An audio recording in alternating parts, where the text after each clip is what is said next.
और भाई ODI series के हार के गम पर पानी फिर गया। जीत गए हम पहला T20 इंटरनेशनल मैच न्यूजीलैंड से। पहले तो आपको बहुत बहुत बधाई हो।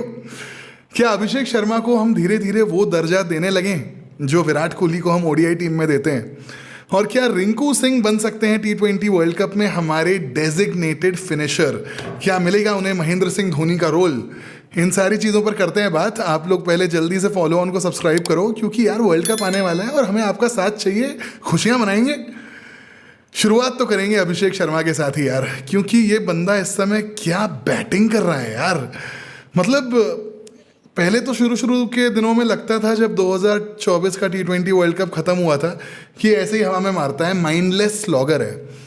लेकिन बाद में जब वो कंसिस्टेंटली होता रहा, जब 190 के ऊपर के स्ट्राइक रेट के साथ लगातार वो रन बनाते रहे, वो भी इतने सारे, तब रियलाइज़ हुआ कि भाई इस बंदे के मैडनेस के पीछे एक मेथड है।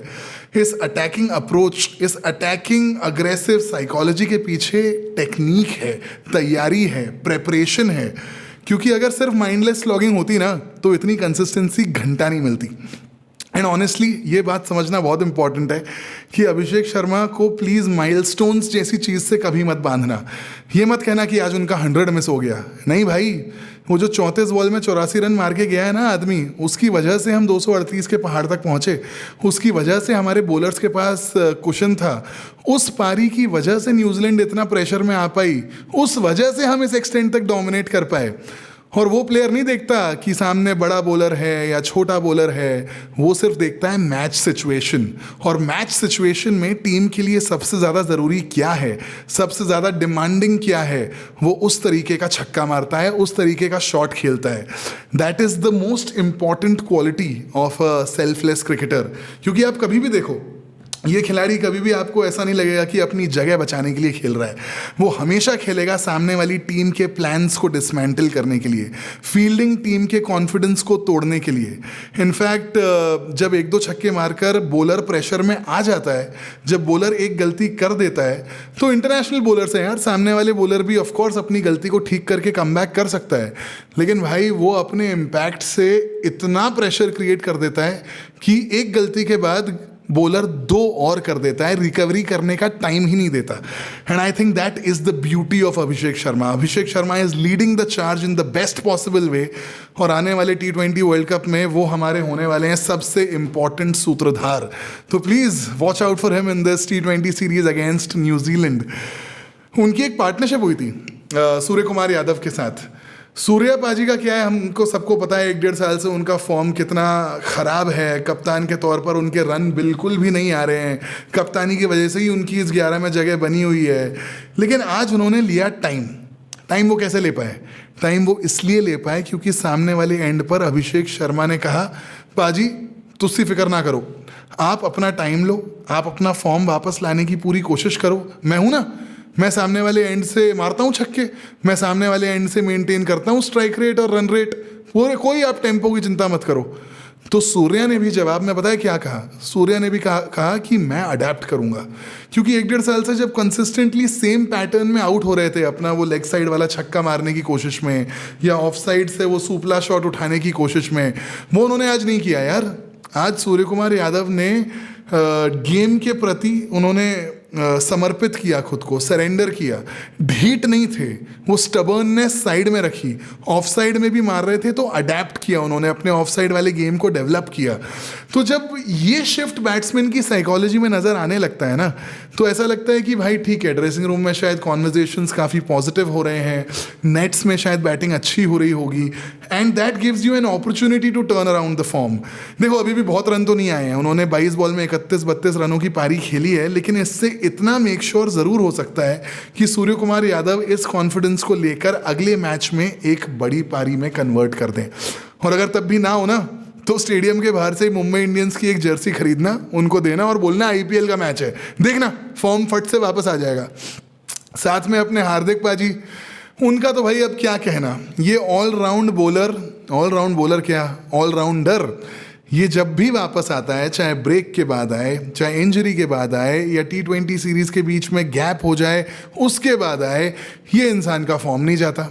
और इसकी ज़्यादा बड़ी वजह मुझे ये लगती है कि ये इंसान मेंटली बहुत काम हो चुका है, इतना कुछ झेल चुका है, इतना कुछ पिछले 2 सालों में कंट्रोवर्सी से गुजर चुका है, बैकलैश मिल चुका है, बूज हो चुके हैं, उसके बाद T20 वर्ल्ड कप हीरोइक के बाद कमबैक हो चुका है। तो जब इंसान अपना मेंटली इतना कुछ देख लेता है ना, इतनी चीज़ों से गुजर चुका होता है, तो ऑटोमेटिकली एक ऐसी स्पेस में पहुंच जाता है जहाँ पर ही इज़ लाइक फियरलेस कि मेरे पास खोने के लिए अब है ही क्या। और वो अप्रोच और वो एटीट्यूड उनके क्रिकेट में अब नज़र आती है यार। बैटिंग में भी जब आए थे तो उछल उछल के कूद कूद के बाहर निकल के मारने की कोशिश कर रहे थे, बॉलर को डोमिनेट करने का उनका पूरा एटीट्यूड था, सोच थी। बॉलिंग में भी नई बॉल के साथ भी कंट्रीब्यूट करते हैं, मिडिल ओवर्स में भी उनका कंट्रोल बहुत शानदार है, और डेथ ओवर्स में भी उनकी स्पेशलिटी है, वो हम T20 वर्ल्ड कप फाइनल में पिछली बार देख चुके हैं। तो कुल मिलाकर हार्दिक पांड्या जब आपके 11 में होता है, जब टीम शीट पर उसका नाम लिखा जाता है, तो ये इंडियन फैंस को, इंडियन टीम को, टीम मैनेजमेंट को, समर्थकों को, सबके दिल में एक क्या बोलते हैं, भरोसे वाली फीलिंग जाती है, एक रिलायबिलिटी की फीलिंग जाती है कि हाँ भाई हार्दिक है तो सब कुछ है। तो वो हमारा हीरो बस इसी तरीके से बरकरार रखे अपने फॉर्म को, इंजरीज से बचा रहे, और T20 वर्ल्ड कप में भी ये कन्वर्ट कर दे तो बॉस मज़ा आ जाएगा। और ईशान किशन का रिटर्न हुआ, बहुत बातें कर रहे थे, चलो माना यार आज वो रन नहीं बना पाए, लेकिन इरादे उन्होंने भी साफ कर दिए थे। पहली बॉल पर आकर चौका लगाया और टीम मैनेजमेंट के इरादों के बेसिस पर ही उन्होंने अपने फॉर्म को, अपने बैटिंग को कन्वर्ट करने की पूरी कोशिश करी, और फिनिश तो किया हमारे रिंकू पाजी ने। रिंकू सिंह के बारे में, उनकी बैटिंग के बारे में बात करने से पहले या फील्डिंग कमिटमेंट के बारे में बात करने से पहले एक बार नज़र डालते हैं उनके सफ़र पर। ये इंडियन टीम के डेजिग्नेटेड फिनिशर थे 2024 T20 वर्ल्ड कप ख़त्म होने के बाद से, लेकिन अचानक से जब शुभमन गिल की एंट्री दोबारा टीम में हुई, नीचे जितेश शर्मा को लाया गया, तो कंसिस्टेंटली अच्छा खेलने के बावजूद रिंकू सिंह को ड्रॉप कर दिया गया। रिस्पॉन्स में उन्होंने क्या किया? उन्होंने कहा कि मेरे पास एक ही करेंसी है और वो है अच्छी परफॉर्मेंस। वो गए डोमेस्टिक सेटअप में, यूपी T20 लीग में तोड़ा, बहुत रन बनाए, सैयद मुश्ताक अली ट्रॉफी में जाकर बहुत सारे रन बनाए, शतक वतक लगाए। कुल मिलाकर रिंकू सिंह कभी भी अपने आप को एक विक्टिम के तौर पर सामने आने ही नहीं देते, क्योंकि बहुत आसान होता है ना एक क्रिकेटर के लिए प्रेस कॉन्फ्रेंस में या मीडिया में आकर कहना, या फिर अपना मनोबल लूज़ कर देना, कॉन्फिडेंस खो देना। नहीं, उन्होंने अपना क्रिकेट जारी रखा, बिहाइंड द सीन्स मेहनत करते रहे, और आज जलवा दिखाया उन्होंने मैच में आकर। क्योंकि वो बहुत आसान सिचुएशन में थे, वो चाहते तो विक्टिम बन सकते थे, बोल सकते थे कि मेरे साथ कितना बुरा हो रहा है, मुझे टीम में लेना चाहिए था, मैं डिजर्व करता हूँ, लेकिन नहीं यार, that guys attitude and heart is both in the right place. वो तो कभी कभी हंसी मजाक करता रहता है, फ्रिवलेस टाइप का लड़का है, तो उसको लोग सीरियसली लेते नहीं हैं, लेकिन क्रिकेट फील्ड पर उसकी सिंसियरिटी, कमिटमेंट और डेडिकेशन अनक्वेश्चनेबल है। और मैं तो हमेशा से ही कह रहा हूँ, I think Rinku Singh should be our designated finisher, इस सीरीज में ही नहीं बल्कि T20 वर्ल्ड कप में भी उन्हें ही होना चाहिए।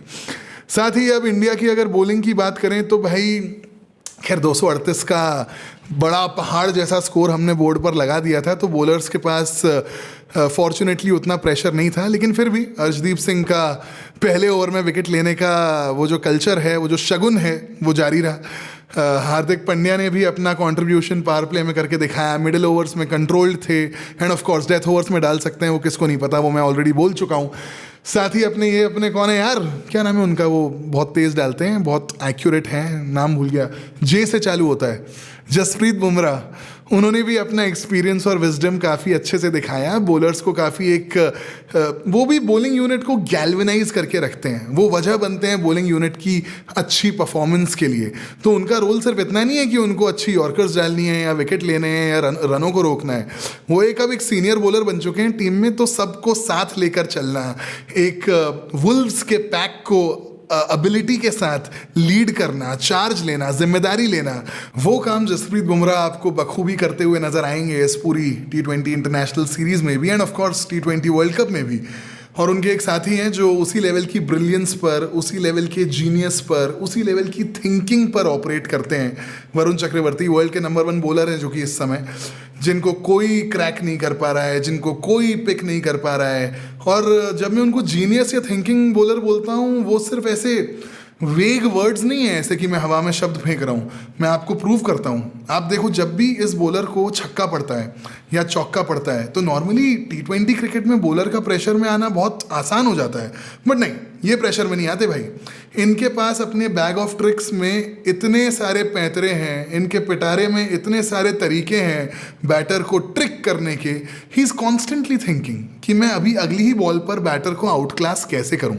अगर स्पेल के पहले 1-2 ओवर में रन चले भी गए तो भाई डेफिनेटली पूरे टाइम पर ये आदमी कमबैक करके दिखाता ही है आपको।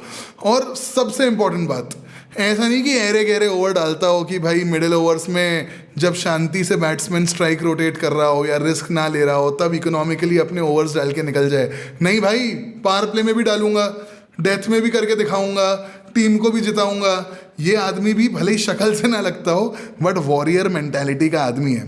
कुल मिलाकर आज वॉरियर मेंटालिटी की इंडियन टीम की बॉलिंग को तो कुछ खास ज़रूरत थी नहीं, क्योंकि अभिषेक शर्मा ने आप सबका काम कर दिया था, कुशन भी प्रोवाइड कर दिया था, 238 का पहाड़ खड़ा कर दिया था।